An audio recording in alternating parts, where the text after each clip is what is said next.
Fox 56 News Chief Medical Contributor Dr. Ryan Stanton is with us in studio. This morning, he's focusing on the risks teens face when they decide to vape. That's true, and there is, unfortunately, this is something that has become quite trendy in a lot of schools. I'm actually surprised at the number of my daughter's friends who are into vaping, and unfortunately, it doesn't come without its risks. So let's talk about it a little bit. A recent study did show that about 1.9 million adolescents in the U.S. report vaping. Unfortunately, vaping carries significant potential risk, both acute and long-term. The nicotine exposure during adolescence can disrupt brain development, affecting cognition, attention, mood, and increasing the risk of future addiction to nicotine as well as other substances.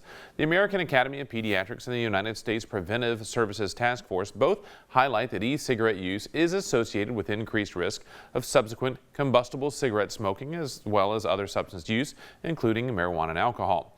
Respiratory risks are also prominent. Vaping is linked to increased asthma complications, bronchitis, pneumonia, and severe lung injury, which has resulted in hospitalizations and deaths among the adolescents. The American Heart Association noted that vaping may impair lung development, leading to reduced lifelong lung function and increasing susceptibility to respiratory diseases.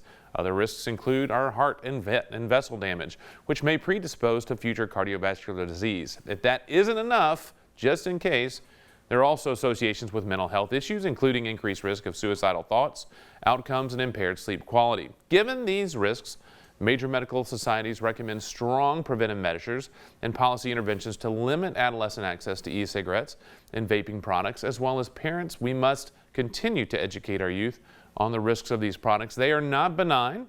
Thankfully, there has been some work to decrease some of the access to, especially to the flavors, but unfortunately a lot of the damage is already done. The trends are already there, the interest is already there.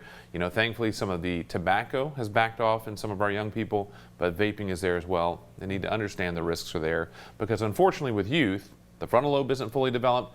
They don't understand long-term risks at this point. I know of a lot of people who used to vape that have switched to nicotine pouches like Zins. I'm interested if, you know, in the future you could do a Doc is In segment on the health, if there are any health risks to that source to getting your nicotine. There's going to be some risks. That's a great topic. Stay tuned. We'll talk about that maybe next week. And what do you have coming up next? Coming up, we're going to talk about how our old friend is back again. Our Omicron virus with COVID is back in significant numbers here in the Bluegrass. All right. So good news coming up. Stay with us. Did you just say COVID, our friend or old friend? Our old friends. Yeah, or that pesky friend that won't go away. It's like that neighbor that keeps knocking that you're like, I'm not home. Like that. We'll see a COVID little is that later. friend. For better or for worse, we'll see Fair a little enough. later. Stay with us.